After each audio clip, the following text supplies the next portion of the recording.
Hello, খুব অনেক দিন পর ভিডিও করছি আমি ইউটিউবে। আমি জানি না কত মাস পরে ভিডিও আপলোড করছি। অ্যান্ড আবার আগের মতো সরি বলবো। এইবার থেকে আমি কনসিস্টেন্সি মেনটেন করার ট্রাই করব। আমি কথা দিচ্ছি না, বাট ট্রাই করবো কনসিস্টেন্সি মেনটেন করার। যাই হোক, তো সিকান্দারের ট্রেলার দেখলাম and my honest reaction is I am really disappointed. Not because of the content. আমার কন্টেন্ট নিয়ে অত মাথা ব্যথা নেই যতটা আমি এক্সপেক্ট করছি। আমার ডিসেন্ট একটা কন্টেন্ট, কিন্তু ভাই ওটা সালমান খানের থেকে একটা ডিসেন্ট পারফরমেন্স আমি এক্সপেক্ট করব, এটা জানা কথা। এখন যত ইউটিউবার এসে বলুক যে না বয়স বাড়ছে এখন কি, আচ্ছা ভাই ঠিক আছে, আমি মানছি ফিজিকের ওপরে ধ্যান দিতে পারবে না, বয়স বাড়ছে, আমি মানছি 59 হয়ে গেছে সামথিং এলস, আচ্ছা ঠিক আছে, দারুণ, সেটা মানছি। ডান্স করতে পারবে না সেটাও মানছি, ফিজিক্যাল এফর্ট আছে। ভাই অ্যাক্টিংয়েও কি ফিজিক্যাল এফর্ট লাগে? সেটা তো মুখ দিয়ে বের হয়। আরে তুমি ডায়লগ ডেলিভারি, তুমি বিগ বসের মোড নিয়ে সব জায়গায় অ্যাক্টিং করছো। রিসেন্ট আমি 2018 রেস 3-র পর থেকে নোটিস করছি জিনিসটা। মানে ওই বিগ বসের মোডটা সব জায়গায় ক্যারি করবে। আজ যাও কি আপনি পে, স্বাগত नहीं करोगे हमारा, এমন টাইপের কথা। আরে ভাই নর্মালি অ্যাক্টিং করো না। আমরা ওই পুরনো সালমান খানটাকে মিস করছি, যেটা এক সময় ঠিক আছে। দেখুন, একটা অ্যাক্টরের যে সব ফিল্মই যে ভালো হবে কোনো কথা নয়, অনেক ফিল্মই খারাপ হবে। কিন্তু সালমান খানের আগেও এমন অনেক ফিল্ম আছে, 1 2 3টে ফিল্ম আছে যেগুলো খারাপ, বাট নিজের অ্যাক্টিংয়ের ডিসেন্সি দিয়ে ফিল্মটাকে টেনে নিয়েছে সালমান খান, এন্টারটেনমেন্ট প্রোভাইড করতে পারতো। সে এন্টারটেনমেন্টটাই এখন পাচ্ছি না সালমান খানের মধ্যে লাস্ট 6-7 বছর ধরে, রেস 3 করার পর থেকে। ইভেন আমি বলবো যে টিউবলাইট অফ অনেক বেটার ফিল্ম, অনেক বেটার ফিল্ম। হ্যাঁ, হয়তো ফিল্মের দিক দিয়ে অনেক লোকে ক্রিটিসাইজ করতে পারে, কিন্তু সালমান খান যথেষ্ট মানে কষ্ট করেছে ক্যারেক্টারটাকে ফুটিয়ে তোলার পেছনে। এটা কেউ মানুক বা নাই মানুক, যথেষ্ট কষ্ট করেছে কিন্তু ক্যারেক্টারটা ফুটিয়ে দেওয়ার পিছনে, এন্টারটেইনমেন্ট করেছে ক্যারেক্টারটা। কিন্তু এখন কি হয়ে গেছে, না অ্যাক্টিং এর পেছনে এফর্ট দিবে। আচ্ছা ডান্স ফান্স বয়স হয়েছে মানছি, ফিজিক বয়স হয়েছে মানছি, সেগুলো ঠিক আছে, অনেকের জন্যই পসিবল না, রেব ইনজুরি হয়েছে, I completely respect him for that. But ভাই অ্যাটলিস্ট অ্যাক্টিংটা তো ঠিকঠাক করো, ডায়লগ ডেলিভারি ঠিকঠাক করো। তোমাকে লাস্ট 8 বছর 6-7 বছরে কোনো ফিল্মে আমি পারফেক্টলি এমন, মানে নর্মালি থাকতে অসুবিধাটা কোথায়? নর্মালি জোর জবস্তি ভারী গলায় ডায়লগ, আজ যাও কে আপনি পে, আ রাহা হুঁ मैं। শুধু ট্রেলারের কোন পার্টটা ভালো লেগেছে, যে মুম্বাই মুম্বাই যাবে বলছে, সে একটুক জায়গা শুধু এন্টারটেইন করেছে। এছাড়া এ 350-400 কোটির ফিল্ম বানানোর মানে কি, যদি তোমরা একটা ডিসেন্ট ফ্রেমই যদি প্রোভাইড করতে না পারো? এ 350-400 কোটি টাকা ঢালার পেছনে মানে কি, যদি একটা ডিসেন্ট ফ্রেমই মানে ফুটে উঠে না আসে ফিল্মের থেকে? আমি বুঝি না এই ফিল্মের কোন হিসাবে 350-400 কোটি বাজেট। আজকাল মানে শুধু টাকা আছে, লাগাবে, বিগ বাজেট ফিল্ম বানাতে লাগে। দেখি অনেক ইন্ডাস্ট্রি, নাম নিতে চাই না, মুখ খারাপ করতে চাই না আমি।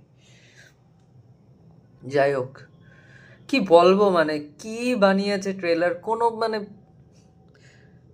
মানে সত্যি কথা বলতে গেলে আমি কন্টেন্টের থেকে এমন একটা কিছু এক্সপেকটেশন রাখি না। আমি আমি অ্যাটলিস্ট এন্টারটেইনমেন্ট প্রোভাইড করতে এন্টারটেইনই হচ্ছি না ফিল্মটা দেখে, না সালমান খানের অ্যাক্টিং দেখে এন্টারটেইন হচ্ছি।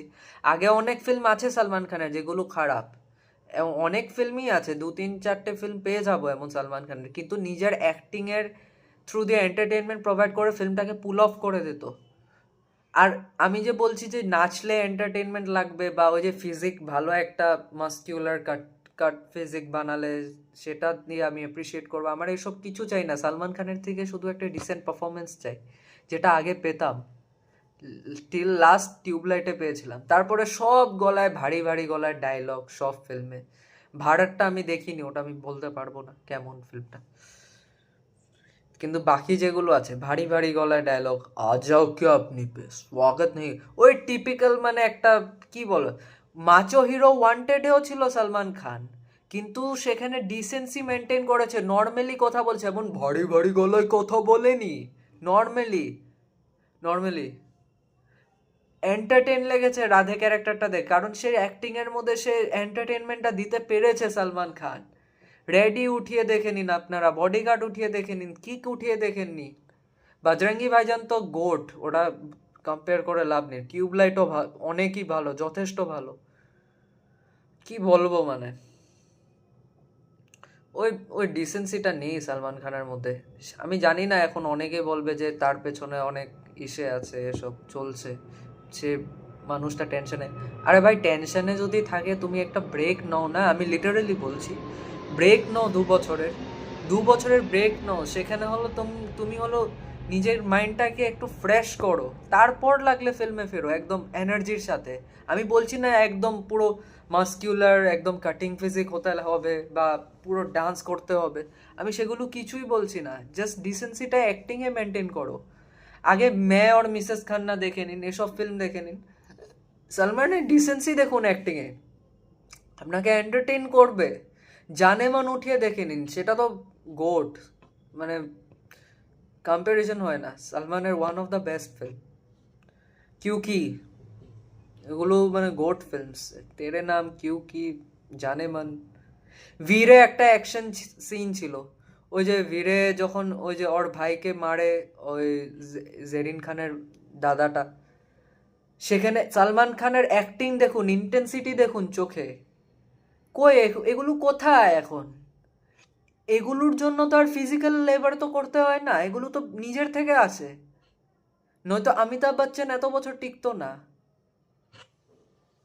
আমার কিছু বলার নেই, আমি জাস্ট এটুক চাই যে আমরা সেই পুরনো সালমান খানটাকে ফেরত চাই। আমি বলছি না যে পুরো ডান্স করতে হবে, পুরো ইসে করতে হবে, ফিজিক এমন হতে হবে, আমি কিচ্ছু চাই না। জাস্ট ওই অ্যাক্টিংয়ের মধ্যে ডিসেন্সিটা চাই, যেটা আগে পেতাম সালমান খানের থেকে। আর একটা পাওয়া মানুষ যখন পট করে এমন হয়ে যায়, সত্যি খুব খারাপ লাগে, খুব খুব খারাপ লাগে।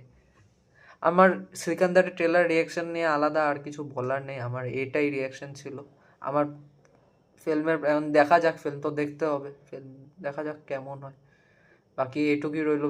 ভিডিওটি যদি ভালো লাগে, আমি কিন্তু সালমান খানকে কোনোভাবে ডাউনগ্রেড করছি না।